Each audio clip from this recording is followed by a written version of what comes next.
For me, my why is absolutely my family. So, everybody has to eat, but since I've had kids, that has given me that extra push to make sure that my family's taken care of. And ideally, the goal has been to hopefully be able to get more time. So right now I'm giving up a lot of time away from them to build the business, but with the ultimate goal of having more time with them in the future. Hey guys, this is Wes Israelson and we are on Give a Sip podcast. We are here on the lake. We've got some amazing people outside and getting ready to film our next episodes of the podcast. But what you're going to hear when you listen to our podcast episodes, real life stories of success, business failures, families, everything in business. When you're an entrepreneur and you go into something, this is a story, this is a place you can hear people's real life experiences. And if you want to be a part of this amazing thing and share your story, help build your business, this is your chance. Wes Israelson, Main Street office and Give a Sip podcast, where we care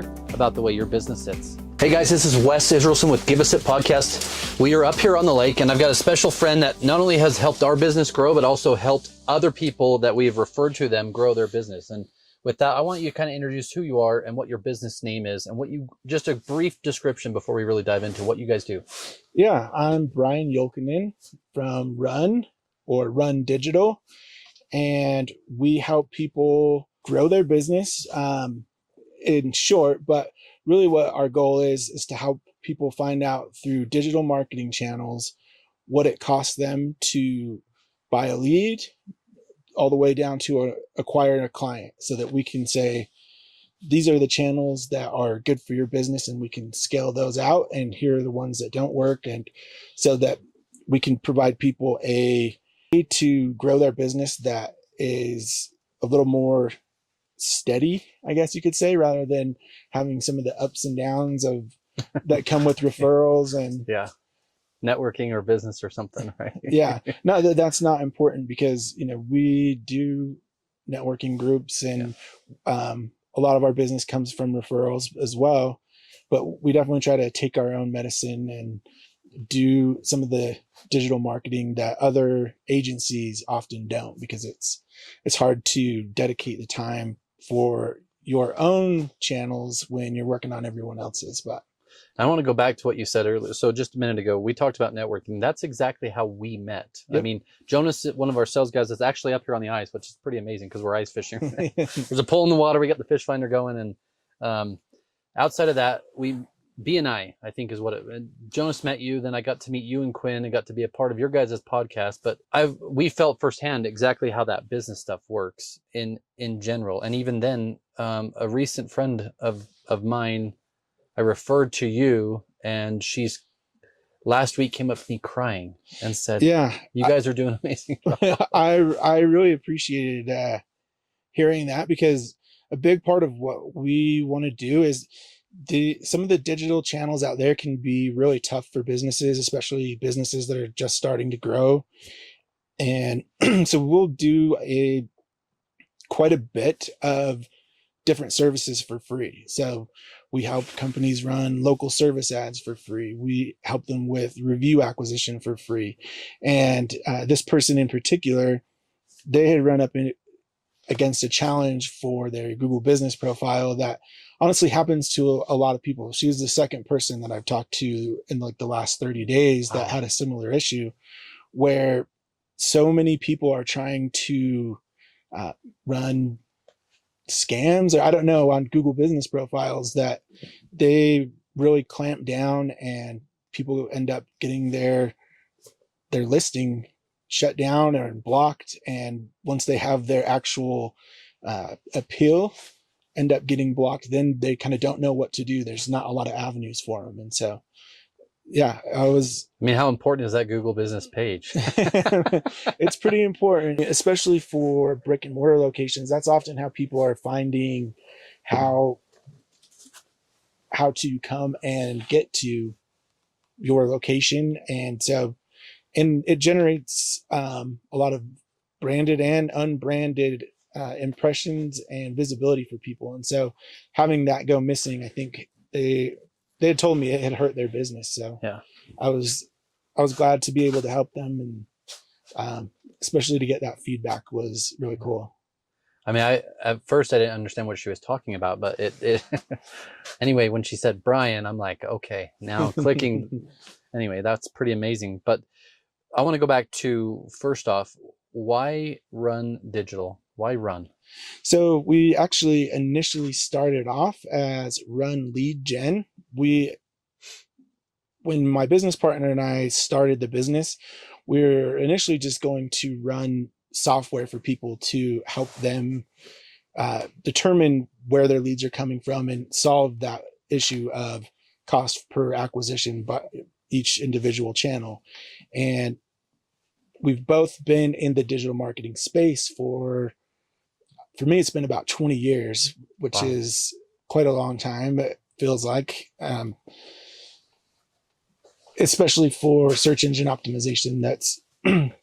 That's kind of at the infancy of search engine optimization. And so You've seen it change we've seen drastically some weird stuff. Yeah.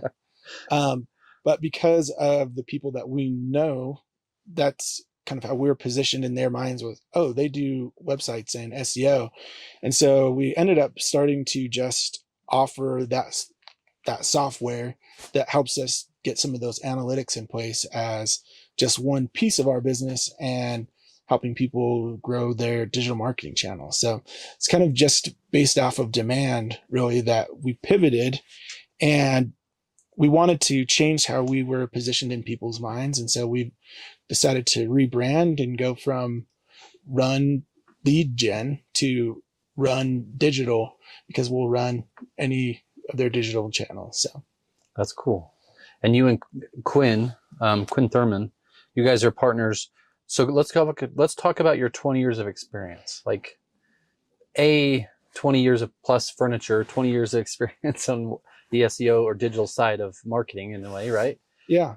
Why are you in it? Like what fuels your passion? Honestly, for probably the first 10 years, I wasn't sure that was what I wanted to do. I started right out of high school with an internship in an SEO agency. And from there, I experienced a lot of growth in that industry because it was so new. And so there was demand there. So from that, it was just kind of like a job for me. And then at a certain point, I decided, okay, this is going to be what I do for my career. And from there, it drove a lot more growth for me because I became a lot more dedicated.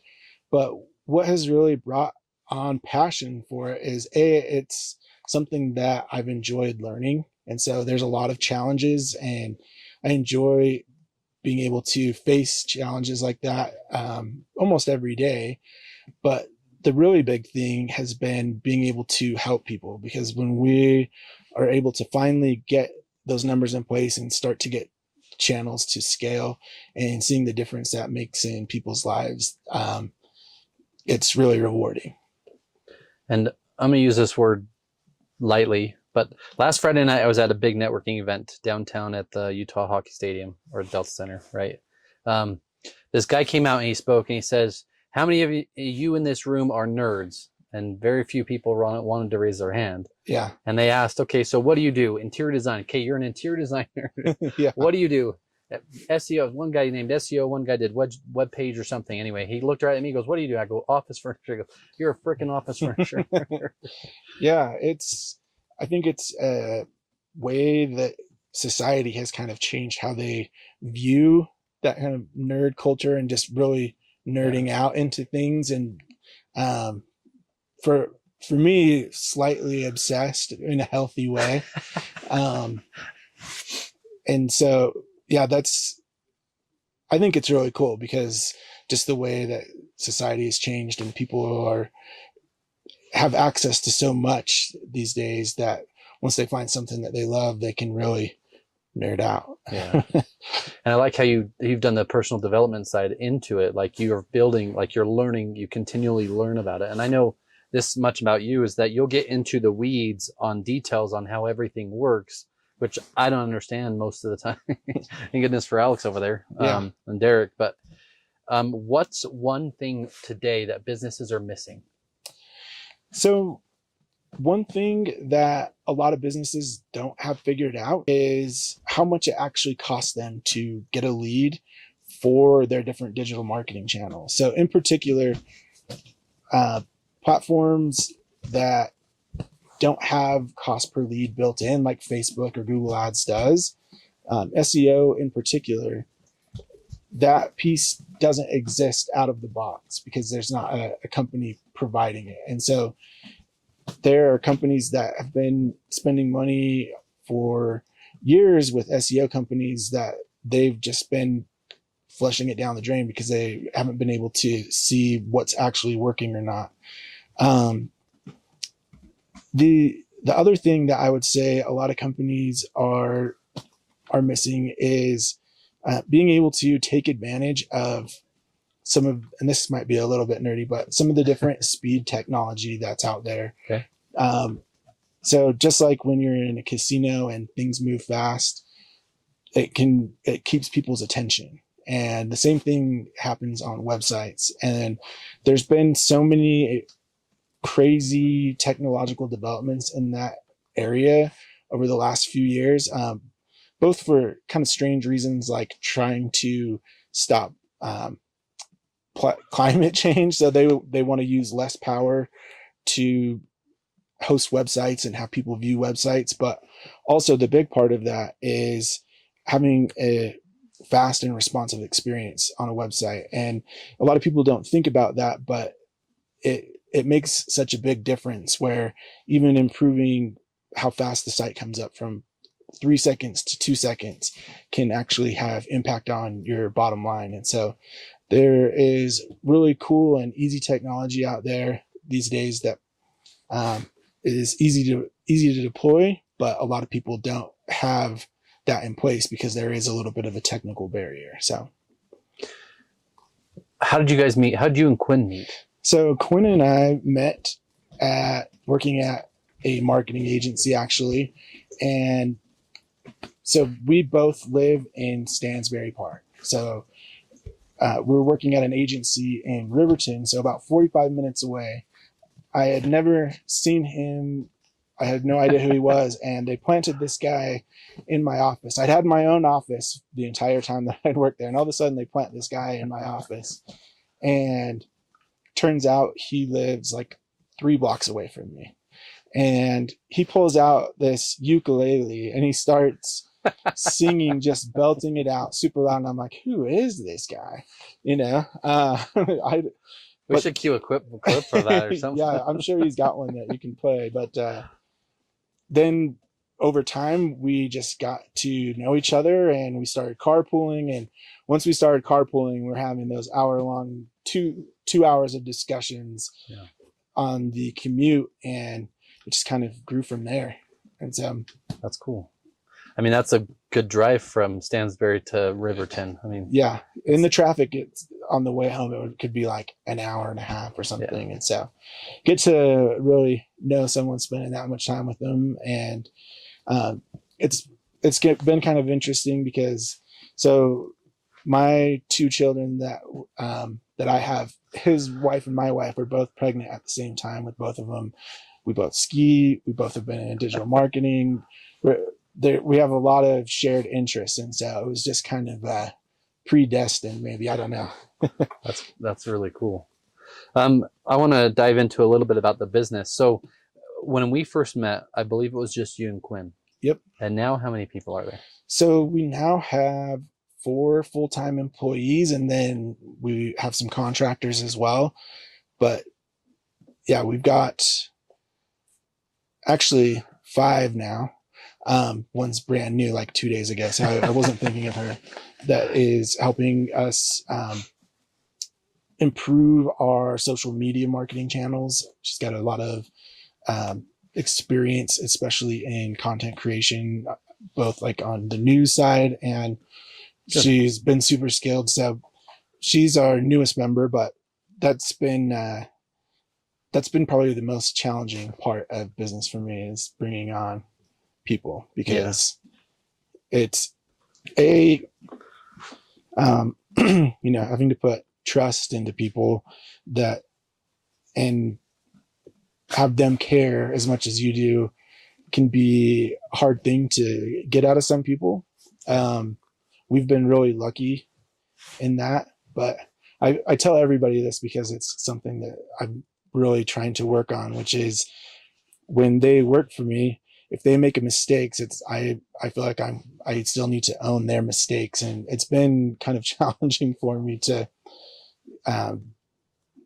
grow in the business side of things, where in all of my career, I didn't ever really like managing people. I like to get down into the weeds and figure things out. And so now as we're growing our own team, that's something that has part and parcel with owning a business. And so, yeah, it's an amazing thing, and it's a hard thing, because you want the best for the employee or the people that you work with, and the people that work, I hate saying work for you, but work for you in ways, but you also want them to care as much as you care. And it's sometimes it can be really prevalent if you see that they don't, right? And other times, they just don't know what we know, or they don't feel the stress, or they don't feel the whatever. But how was the hiring process? Tell us about that. Like, what did you guys do? So Quinn oversaw a lot of the hiring process, luckily for me. Good job, Quinn. Yeah, he put out a lot of our listings for jobs, reviewed a lot of the applications, did first initial rounds of interviews. And so I luckily had only gotten on like second interviews, or people that were making that final cut. And so I know he really prides himself on that. The work in that arena is how we get the best people. And so he's really put in a lot of time there. And so initially, our very first employee actually started with us as an intern, and she stayed with us and grew with us. And she's one person that I can tell actually does care the way that Quinn and I do. And she's really dedicated and a hard worker. And so we got really lucky with our first employee, and we've been really lucky so far because of that legwork on the hiring side. And then I want to dive into just the services that Run Digital actually covers. For a business owner watching today, they've helped our business in multiple ways. And it sounds like they're also going to be helping out on the website side even more, or doing some other stuff for us in general. But kind of give them a brief description of the avenue you guys work in and what you guys do, kind of each area of the digital marketing side. Yeah, absolutely. So we start all the way from web development. We will build websites for most types of businesses, for e-commerce, custom software development to interface with whatever systems you may use in your business, so that you can have that connectedness with your website. And then all of the primary paid channels, so Google ads, Facebook ads, LinkedIn ads, and then our CRM and marketing automation, that is a really big channel. There's a lot there. So anything from setting up systems, so if you miss a call, that you send a text automatically, hey, we missed your call, but we're going to follow right back up with you, to email and SMS campaigns through those same systems. And that's where we do our cost per lead and our cost per acquisition for channels like SEO in particular. So, and that's where really that's our bread and butter, where Quinn and I have all of our experience in our careers before starting the business, which is SEO. Gotcha. I mean, it looks like we got a fish down there. What is real about our podcast? Give us it podcast. We're really freaking fishing on that. That's all. I've asked a little bit about it, but what's your personal why? Like, everyone's got some sort of why. Why the business started is one thing, right? But why you keep waking up every morning and doing the same thing with devoting this time away from your family, or devoting it to build this for your family or for clients in general. Like, what is your why?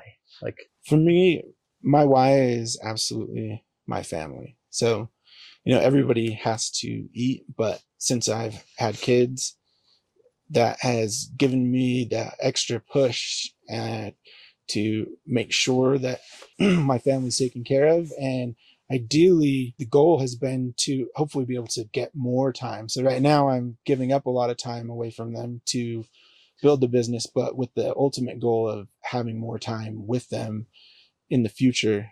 And so a big goal for me and my wife was for her to actually go from working full time and our kids having a nanny to her no longer having to work and just be at home with the kids, because that was super important to us. And we've been really lucky that the business has gotten us to a place where now for the last 4 months, she's getting to spend all that time with the kids. And I think it's been life-changing for us and for them. And so that's absolutely my why.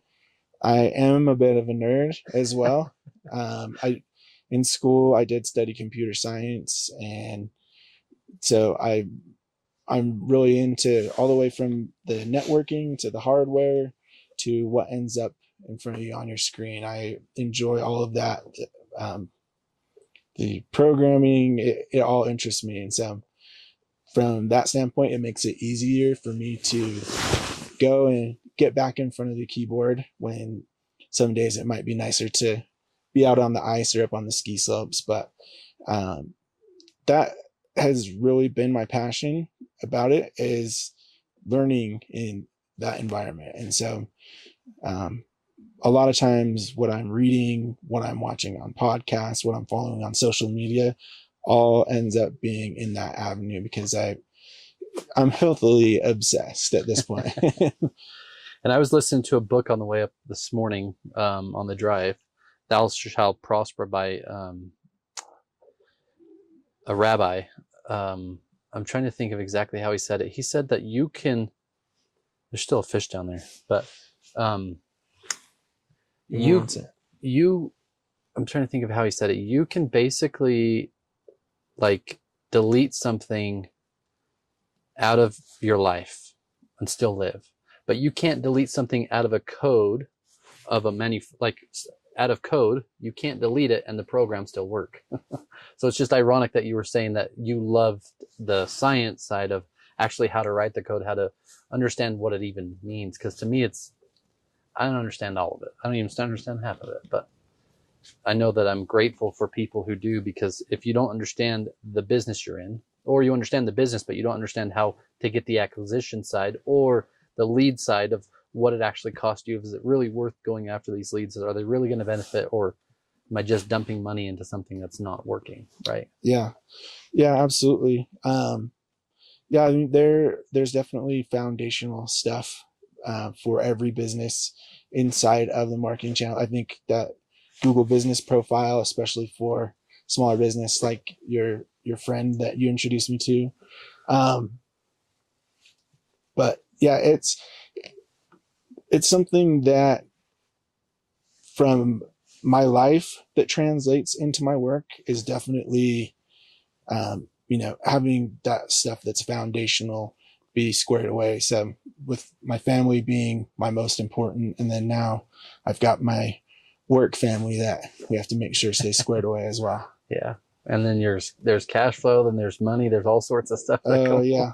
Yeah. We're trying to learn that dance where our business only scales with more people, because having been in several different agencies in my career, we've seen how a lot of the marketing agencies scale is just by either outsourcing or having set it and forget it low value stuff. And we knew we could do better, but the only way that scales is with more people that are dedicated to it. And so we're definitely learning that dance between cash flow and growing the team. And you have to take one of those steps first. And for us, we wanted to take that step and get the team in place first, so that our clients that we have already don't suffer with us not having enough time for them. So what's one of the biggest hurdles you and Quinn have faced by starting the company and going?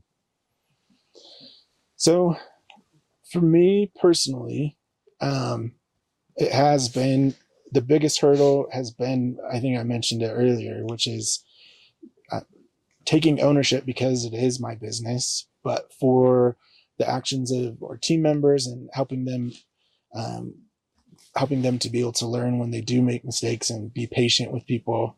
That's not always easy to be patient with people, especially when it impacts um, bottom lines. It can get really frustrating, or uh, you know, make you feel sometimes cornered in to be able to have to pivot or something like that.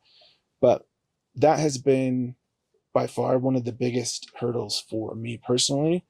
Um, Outside of that, the other biggest hurdle was for us to take that plunge and go full time, from starting our business and taking client meetings on our lunch breaks from our regular jobs and working into the late hours of the night, um, and saying, okay, yes, we can do this. We can take that responsibility and ownership for ourselves and our own business and our own growth. And that can be a very scary first step, but once you've taken it, at least for us, it's something that we wish we did well sooner.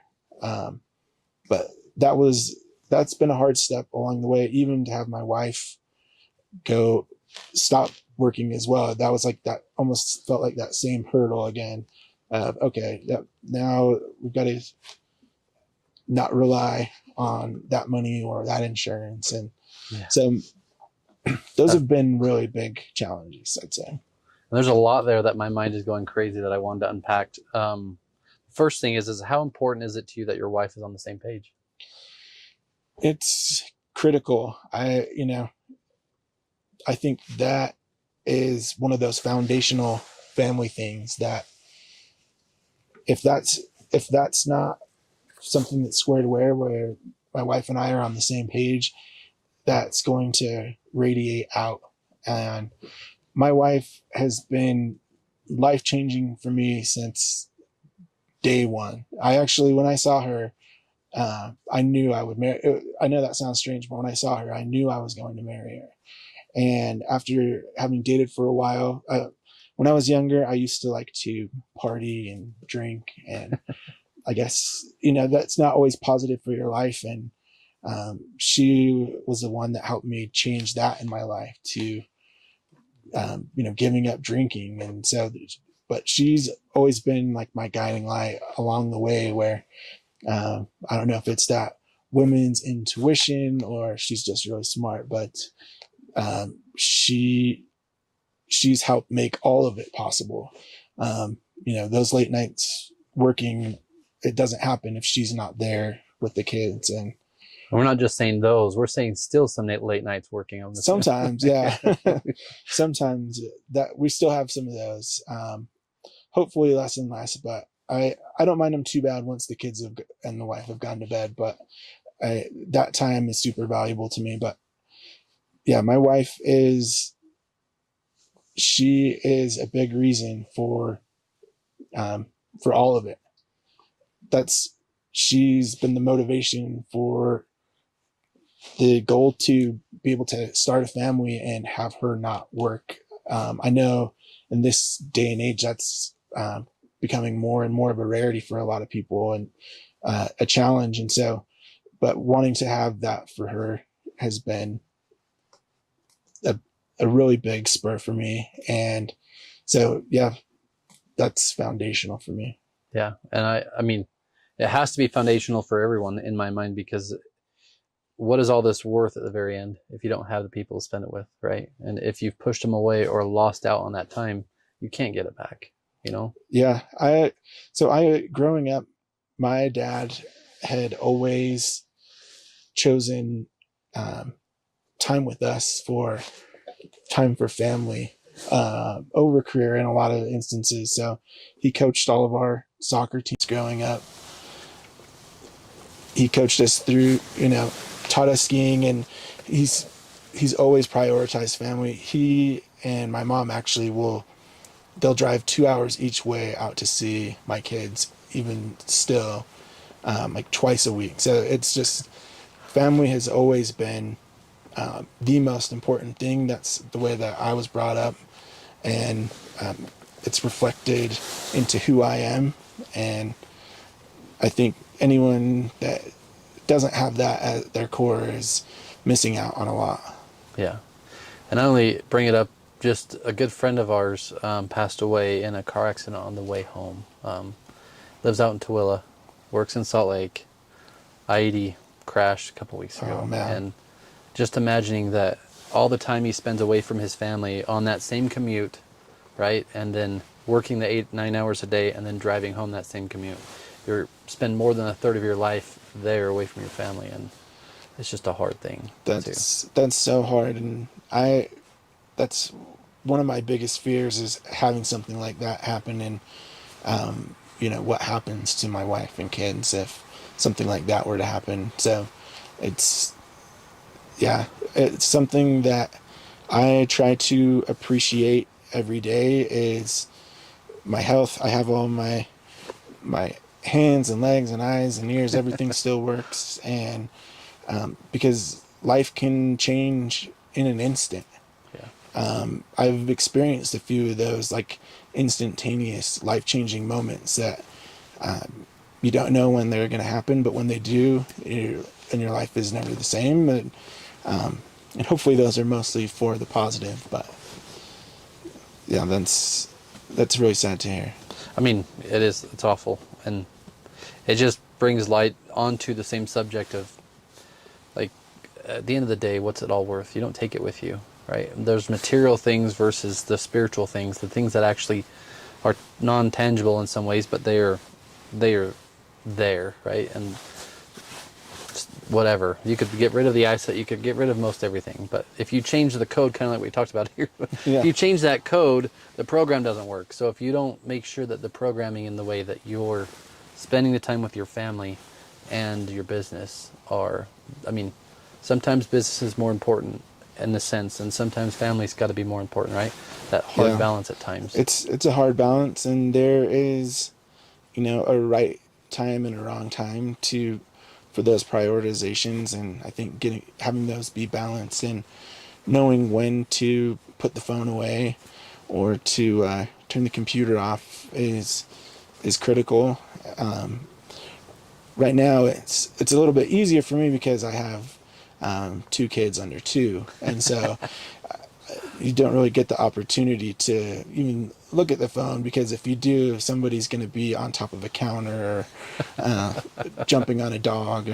So a lot of the time that I get to spend with them, it's what really makes me happy these days. Growing up, it was always, going fast or skiing or trying to get an adrenaline rush, and now since they've been born, I get a different type of enjoyment out of life, and it's like a fulfillment in a way, right? Yeah, it's definitely, I can't think or imagine anything being more fulfilling or than having children. It's crazy. Since I know this and people don't, but you and Quinn will both work at home. Yep. How do you prioritize your work home versus your home life? So a big part of that is kind of having that line where, and having the space set up for work that is separate from the family. So being able to go in and prioritize your time in a space where you're separated and you're all set up, compared to when you step out of that office and now it's family time. That's been something that's been really made a big difference for me. When COVID happened and I very first started working at home, I started in my kitchen on the counter on a laptop, hunched over on a bar stool, and I was there for a long time, not giving it much thought. And then as more and more distractions happened and I got less and less comfortable, I slowly transitioned to now what was once our gym is now my office, and the treadmill has gone out over to the gym at Quinn's house, actually. And then slowly but surely built that up. So that's made a big difference, especially when, once the little kids come around. If I don't have that space separated, it's very distracting. You can't get anything done. Yeah. It's funny because we have a height adjustable desk at home too. Mine's kind of in I'm going to call it the front room in a way, living space. But similar to you, like the kids will come in while I'm working and want to color on the desk or want to do something. And I'm like, so nice thing is I have a height adjustable. I can lower it to their height and lower it to their height, right? Okay. But I need that actually, because I don't have height adjustable right now, and they can reach the keyboard, they can reach the microphone, and they want to go and work like Dad and try and get up there and start banging on the keyboard. And so, oh yeah, yeah, that's something I need. Quinn has done a really good job at prioritizing his office as well and trying to get the most out of his space, and where he's got the height adjustable desk, he's got the walking treadmill under the desk, he's got the nice chair from you guys. Yeah, Jonas fit him. Yeah. Yeah, I need to get that scheduled and get that figured out, because I'm in like the hand-me-down chair right now. So it's okay. I mean, that's what business. I mean, in some ways, you bootstrap a business, and you got to do what you got to do for a while, right? Yeah. So, someone watching today that's looking for a service, say it's a friend that we referred to, or say something happens. Why would they want to reach out to you guys? Like, what is the reason? You guys are going to help. Everything you've said is great, but how are they going to know that you are actually able to help? How often do you guys meet? What does kind of that routine look like?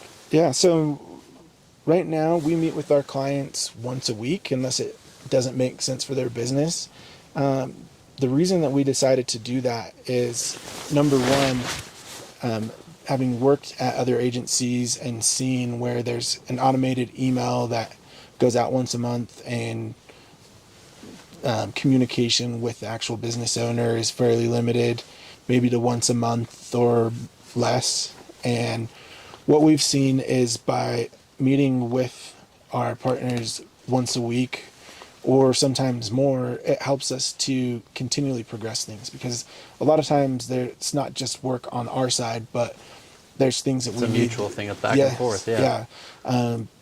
It really helps to have someone that takes ownership of that and can keep moving the ball down the field, so to say, on the business side of things. And so we meet with them once a week and kind of review how things are going, what's working, where we're having challenges, what we need from them, or what we want to communicate to them as well. Who would be the right person to reach out to us is someone that is at that point in their business where they want to grow outside of just referrals or word of mouth, and they're ready to try and scale their business up, because we are a company that can help them do that with less guesswork. A lot of times for businesses, when they start advertising on digital channels, they're letting Google just run wild with their debit or credit card. And so that's where we've got things really dialed in, is knowing how and when and where to scale those different channels. So, and for us also, I'm going to give them a little plug too. So hey, we were meeting a random Wednesday every week, right? I miss them anymore.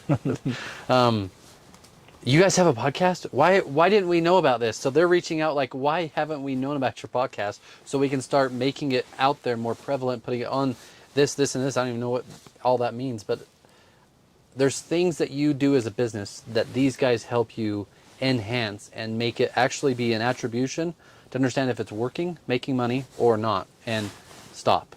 So yeah, I would say that, and certain things that are business critical these days, like getting more reviews, or that's been really big for a lot of people, is things that you have to think about or take active effort that we can automate or make easier.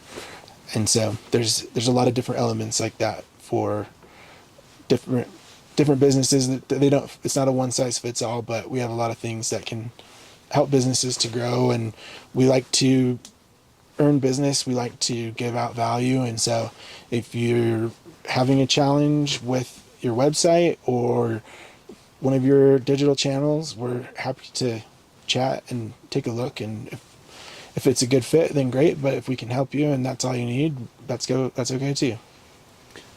With that said, how do they reach out to you guys? So you can go to our website, rundigital.com. Awesome. We're on Facebook, Instagram, YouTube, all of the channels, but that's probably the easiest way is just rundigital.com.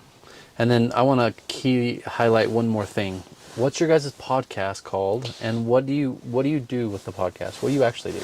So here, this is actually something we haven't thought about yet. So initially our company was called Run Lead Gen, and our podcast channel on a lot of the major podcast platforms is actually Run Lead Gen Radio. So that's going to have to all go through a rebrand as well. But you can find our podcast on the website. You can find it on YouTube, anywhere, any of the major places that people listen to podcasts. And what we try to do is we like to talk to business owners or entrepreneurs in particular about what they're doing in their business that's working, what's not working, where they've had challenges and growth, and also just getting to have a face-to-face moment with people, because that's something that's become more rare and rare these days. And so we've really liked that aspect of it as well. And I mean, it's been great for us. We've seen a significant change, and we're continuing to go down the track. It's not going to be instantaneous, right? It's something that has to build, and it takes time to do that. But consistency and reps are what their company does for your business. They make sure that you guys are found. They make sure you're researchable. They make sure you're relatable, and they also make sure that you have reviews that correlate with all that. So, Yep. The digital marketing side, the stuff that they help with is all amazing. So if you guys are looking for help to grow your business, you're struggling in something, you don't even know what attribution means, like I did. They help make sure you guys are doing the right things to make your business grow. So with that said, how's it been up here on the ice? It's been awesome. The snowmobile ride out to getting set up was fun, and it's just nice to be out in the mountains and enjoying the fresh air and hopefully catching some more fish. Right. Let's hope that they keep biting. But guys, this is Wes and Brian, and this is Give Us It Podcast up here on the ice, and this is episode 1 on the freaking ice. Let's go.